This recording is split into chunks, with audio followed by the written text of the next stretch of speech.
शुरुआत करते हैं कोटपूतली से। ऑपरेशन चेतना रेस्क्यू मामला और 168 घंटे से चेतना को बाहर निकालने के प्रयास लगातार जारी है। अभी तक करीब 5.5 फीट तक टनल की खुदाई हो चुकी है। खेतड़ी और भीलवाड़ा से मंगवाए हाई टेक्नोलॉजी के उपकरण, भीलवाड़ा से एक्सपर्ट की टीम मौके पर पहुंची है। साथ ही एयरफोर्स और लोकल इंजीनियर भी बुलाए गए हैं मौके पर। टनल और बोरवेल के गड्ढे के मिलान के लिए एक्यूरेसी को लेकर बुलाए गए एक्सपर्ट। टनल खुदाई में गति लाने के लिए अब गड्ढे में भी उतारे 3 जवान। फिलहाल एनडीआरएफ के जवान लगातार कर रहे टनल की खुदाई।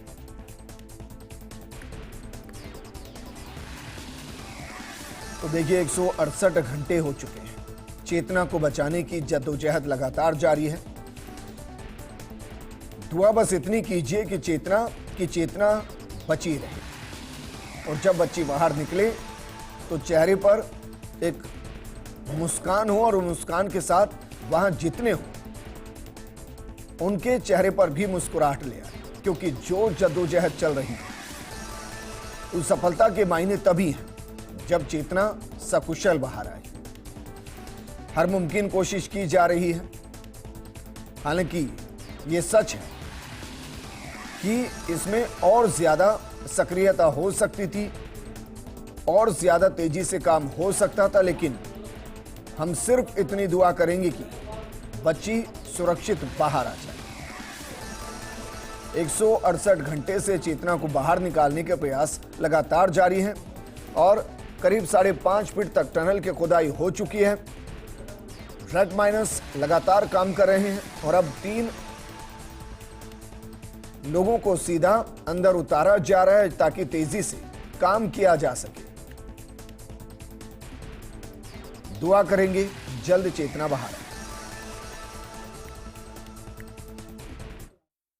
जैसे ही हम ड्रिलिंग कर रहे हैं तो सुरंग बनाई गई है। उस सुरंग में दिक्कत ये आ रही है कि डस्ट उड़ रही है, जो स्टोन के पार्टिकल्स हैं उनकी वजह से वो डायरेक्ट जो आंखों पे हिट कर रहे हैं। उस पाउडर की वजह से जो है गगल्स लगाए गए हैं जो आई प्रोटेक्टर का काम कर रहे हैं। साथ में उस सुरंग के अंदर जो है हेलमेट लगाया गया है, हेलमेट के ऊपर लाइट लगाई गई है और उसको मास्क दिया गया जिससे कि वो सांस प्रॉपर ले सके। ऑक्सीजन लेवल मेंटेन रखा गया।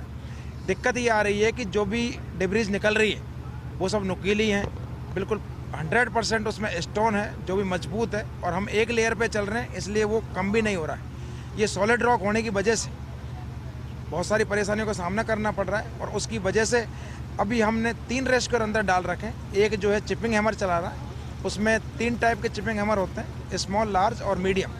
तो मीडियम टाइप का चिपिंग हैमर उसमें यूज किया जा रहा है जिससे कि पीछे वाला जो उसका सेकंड बडी है वो उसको प्रॉपर हेल्प कर सके और वो अपना डिब्रीज पीछे आउट कर सके। और 3rd नंबर का जो बडी है, जो 3रा नंबर का है, वो सेफ्टी के लिए, उसकी हेल्प करने के लिए, और तीनों को सेफ्टी रॉप पर बांधा गया है और ऊपर उसका कंट्रोल है जिससे कि इनकेस कोई कंटीजेंसी होती है तो हम उसको पीछे ले सकें, ऑक्सीजन लेवल बार बार चेक कर सकें। अंदर का टेम्परेचर लगभग 30-35 डिग्री है। तो जैसे ही बाहर आ रहा है उसको हम कंबल उड़ाते हैं, दूध पिलाते हैं जिससे कि उसकी तबीयत ख़राब ना हो जाए और दोबारा के लिए अंदर जाने के लिए तैयार हो सके। उनका 3 बडी इसलिए लगा रखें कि यदि उसमें से हम एक जब रेस्क्यूअर को ऊपर लाते हैं तो हमारा काम में कोई बाधा ना आए और काम रुके ना, और काम बरकरार चलता रहे। और जब जैसे ही एक रेस्क्यूअर ऊपर आता है, नया रेस्क्यूअर हम तैयार रखते हैं और उसको उसी पोजीशन में तुरंत जो है नीचे भेज देते हैं। काम कंटिन्यू लगातार जारी है, लेकिन मुश्किल ये है कि बहुत सॉलिड पत्थर है, उसको काट पाना उस एंगल में, उस सुरंग में बड़ा दिक्कत कर रहा है, और बड़ी मुश्किल से जो है लगातार प्रयास करने के बावजूद भी वो पत्थर काटना बड़ा मुश्किल हो रहा है। लेकिन सभी रेस्क्यूअर बड़े ज़ोर शोर से लगे हुए हैं और लगातार प्रयास जारी हैं, और उम्मीद करते हैं जल्दी ही जो है उसको काट लिया जाएगा। हमारे सहयोगी अनिल वहां से लगातार बने हुए हैं। अनिल, ताज़ा अपडेट इस वक्त का दीजिए। विजेंद्र, मैं बताना चाहूंगा कि जिस तरह से यहाँ पे जो पत्थर काटने के लिए स्पेशलिस्ट बुलाए गए थे और जो टनल बनाई जा रही है, तो ये डायरेक्शन भी उसमें चेक करना था कि हम सीधी दिशा में जा रहे हैं या फिर बोरवेल के पास से निकल जाए या टनल मिस डायरेक्शन हो जाए। तो उसके लिए भीलवाड़ा से और बीएसएफ के यहाँ से और जगह से टीमें बुलाई गई हैं, और वो टीम यहाँ पे आके वो बाई कंपास और अपने यंत्रों से उसका डायरेक्शन चेक करेगी और इनको बताएंगी कि पत्थर किस तरह काट के आगे बढ़ा जाए। जी अनिल, शुक्रिया तमाम जानकारी हमारे साथ साझा करने के लिए।